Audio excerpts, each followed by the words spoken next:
조갑제 TV 시청자 여러분 안녕하십니까. 2019년 1월 12일입니다. 토요일입니다. 이틀 전에 있었던 문재인 대통령의 기자회견이라든지 최근 핵 문제를 가지고 돌아가는 이 사태를 보면서 두 가지 점이 인상적입니다. 첫째는 대한민국은 외교가 실종되었다는 사실입니다. 아니, 대한민국을 고립시키는 외교를 하고 있습니다. 외교는 친구를 많이 만드는 것인데 이 나라의 외교는, 이 정부의 외교는 우방국과는 충돌하고 적에게는 굴종하고 국내적으로는 분열시키고 해가지고 대한민국의 외교적 입지를 약화시키는, 고립되는, 세상에 고립자초 외교가 있는지 모르겠어요. 모든 외교는 친구를 많이 만드는 건데 오로지 김정은이란 석은 새끼줄을 잡고 인수봉을 오르르다가 지금 추락 직전 상황입니다. 고립 외교를 하고 있습니다. 두 번째는 1년 동안 국민들을 속였던 비핵화가 이제 사기극임이 들통이 나고 있습니다. 적나라하게 들통이 나고 있습니다. 통일부 장관까지도 이제는 북한이 말하는 비핵화와 한국이 말하는 비핵화는 좀 다른 것 같다라고 이야기를 했습니다. 문재인 대통령은 기자회견에 그 아주 곤란한 질문을 받더니 김정은이가 말하는 비핵화나 국제사회, 미국, 한국이 말하는 비핵화는 같다라고 했는데 그거 믿겨지지 않습니다. 김정은이가 북한의 비핵화를 한 번도 이야기한 적이 없는데 같다는 이야기가 성립이 안 되죠. 김정은은 북한의 비핵화를 그 누구한테도 이야기했다는 흔적이 없습니다. 그 이야기를 들었으면은 문재인 대통령은 바로 그 즉석에서 국민들한테 보고를 했어야죠. 뒤늦게 말썽이 되니까 같다라고 또 김정은 대변인 이야기를 하는데 이제는 정확한 대변인이 아닌 것 같습니다. 이런 때 생각나는 사람이 이동복 선생입니다. 이동복 선생 1970년대, 80년대, 90년대 북한과의 대결 과정에서 대화가 이루어졌을 때 한국 측을 대표해가지고 북한을 꼼짝 못하게 했던 아주 논리도 있고 말도 잘하는 또 글도 잘 쓰는 이동복 선생이 항상 이 남북 문제에 대해서는 정확한 시각을 가지고 있습니다. 작년 3월 초에 정의용 특사가 김정은을 만나고 와서 김정은이가 비핵화를 하려고 한다. 그래서 바로 미국으로 가서 트럼프 대통령에게 그 메시지를 전했더니 트럼프 대통령이 적석해서 그러면 김정은 만나겠다. 당신이 발표하시오. 해가지고 정의용 특사가 백악관에서 영어로 발표를 하고 여기서부터 이제 비핵화 사기극이 국제적으로 벌어지는데 그때 이미 정확하게 바로 그 다음 날입니다. 트럼프가 5월 이내로 김정은을 만나기로 했다라고 한 그 바로 다음 날에 조가주닷컴에 쓴 글의 제목이 신무경의 말로를 달려가는 문재인의 북핵 특사 외교. 신무경의 말로를 달려가는 문재인의 북핵 특사 외교라고 정확하게 찝었습니다. 이동국 선생의 핵심은 김정은이가 말하는 비핵화는 절대로 우리가 말하는 비핵화가 아니고 조선반도의 비핵지대화고 그것은 한미동맹 해체, 해구산 철거를 의미하는 것인데 왜 용어 정리도 하지 않고 북한의 용어를 가져와가지고 이렇게 혼란을 일으키느냐. 용어 혼란 전술에 넘어가고 있다. 이런 핵심이었는데 여기 제목이 왜 심유경이냐. 임진왜란 때 심유경이라는 사람이 하나의 특사 역할을 했습니다. 그러니까 임진왜란 때 왜군이 쳐들어오니까 조선을 돕기 위해서 명나라 군대가 들어왔어요. 싸우다가 휴전할 생각을 했습니다. 양쪽이 다. 그래서 휴전 협상이 이루어지는데 명나라 특사가 심유경, 일본 특사는 이 소서행장이었습니다. 그런데 두 사람이 장난을 칩니다. 협상을 억지로 만들기 위해서 이 국서를 변조를 해요. 이게 나중에 들통이 나서 심유경은 사용돼 버립니다. 바로 그 이야기입니다. 그러니까 미국과 북한 사이에서 메시지를 정확하게 전달하지 않고 잘못 전달하면 나중에 들통이 난다. 결국 지금 1년도 안 지나서 들통이 나가지고 문재인 대통령의 신뢰에 대해서 미국에서는 극히 불신을 하고 있습니다.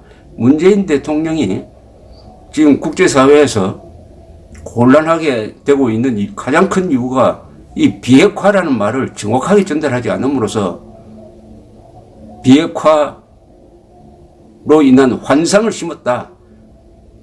문재인 대통령이 말한 비핵화는 그 북한의 비핵화가 아니지 않느냐. 이건 한미동맹 해체를 하겠다는 북한 전술에 말리던 거 아니냐.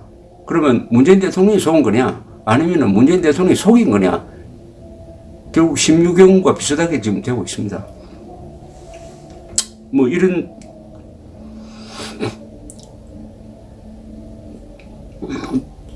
이동부 선생이 여기서 일찍이 이렇게 지적을 했습니다. 정의용 실장은 북에서 말하는 비핵화라는 용어에 기초하여 북한의 비핵화 의지를 운운하고 있다. 그러나 북한이 말하는 비핵화는 우리가 말하는 비핵화는 내용이 상이한 다른 비핵화이다. 우리가 말하는 비핵화는 대한민국이 이미 비핵 국가라는 엄연한 사실을 전제로 하여 북한의 핵물질과 핵 관련 시설 및 핵무기 개발 계획을 완전하고 검증 가능하며 불가역적인 방법으로 해체하여 북한의 핵 보유를 저지한다는 개념입니다. 이 같은 개념은 미국을 비롯하여 전 국제사회가 공유하는 것이다. 여기에는 북한의 핵 보유 지위를 절대로 용인하지 않는다는 단호한 입장이 전제되어 있다. 반면 북한이 말하는 비핵화는 말이 비핵화이지만 실제로는 비핵지대화를 뜻한다. 뉴클리어 프리존을 뜻한다. 자위용인 북한의 핵을 거론하기에 앞서서 그 원인을 제공한 북한에 대해 적대적인 미국의 핵무기 문제를 먼저 해결해야 하며 그러지 않으면 최소한 국제적 핵 감축의 틀 속에서 양자의 핵 문제를 함께 협상의 대상으로 삼아야 한다는 것이다.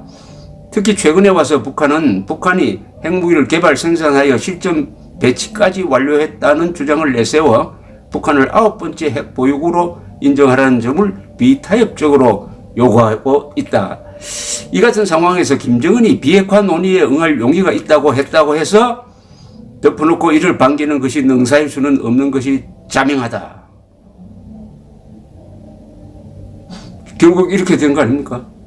정의용 특사가 김정은이가 비핵화하겠다고 하니까 그걸 북한이 비핵화라고 잘못 해석을 해가지고 와서 그것을 여기저기 팔다가 지금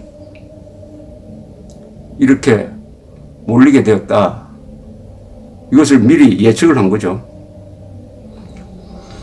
또 이동복 선생이 흥분한 대목이 있네요.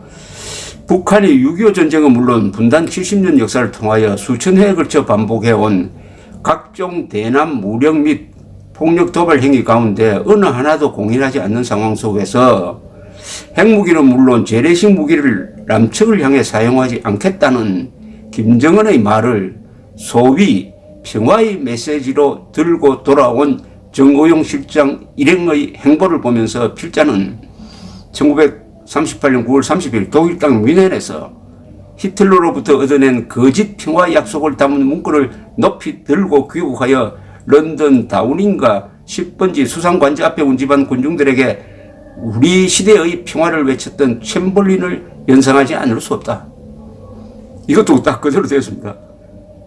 아니 김정은의 말이라고 해서 다 말이냐? 왜 이런 걸 국민에게 그때 전해줬느냐? 김정은 만나고 와서 김정은이가 핵무기는 물론 재래식 무기를 남측을 향해 사용하지 않겠다. 아니 이걸 믿을 수가 있느냐 이거죠. 거짓말쟁인데. 그리고 이걸 무슨 시해 차원에서 강도가 상습적인 범행을 저지르는 상습 강도가 앞으로 나는 더 이상 강도질을 안 하겠습니다 라고 했다고 해서 그 말을 받아서 피해 주민들한테 전해주면서 정말 고맙다 라고 하는 거하고 뭐가 다르냐. 이런 지적이었습니다. 또 이런 이야기. 북한에 대한 체제 안전을 보장해주면 뭐 핵을 가질 이유가 없다라고 한 데 대해서 이동복 선생은 이렇게 꼬집었어요.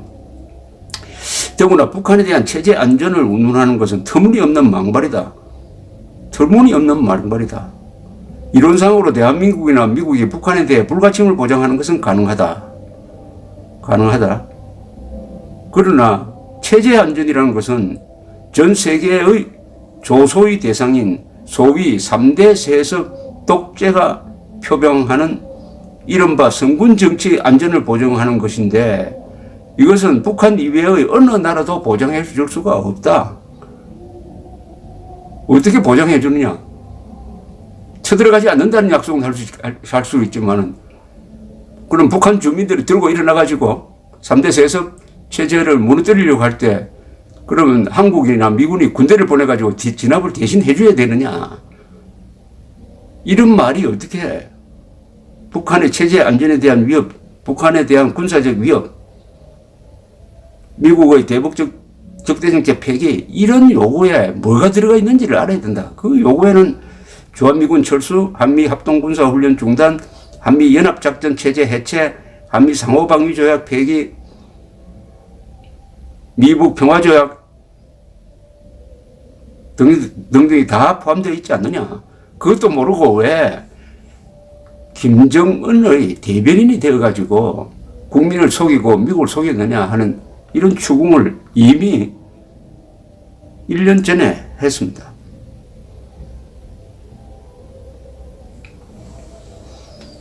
역시 노련한 경험자 한 사람이 문재인 정권과 문재인 정권을 지지하는 여러 전문가들을 우습게 만들었습니다.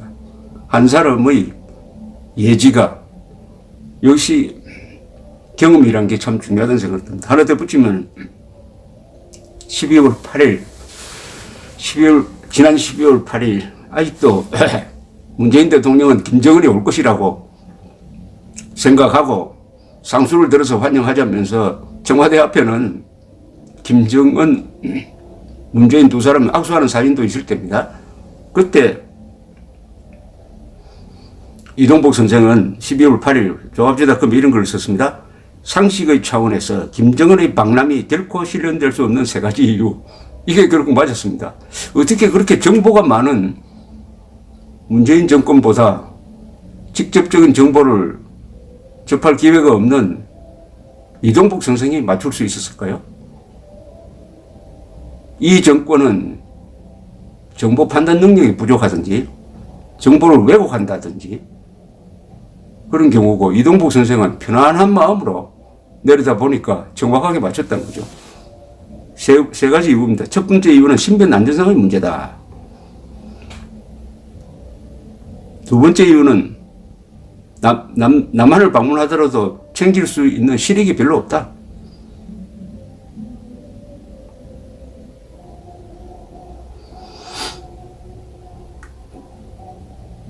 그 다음에는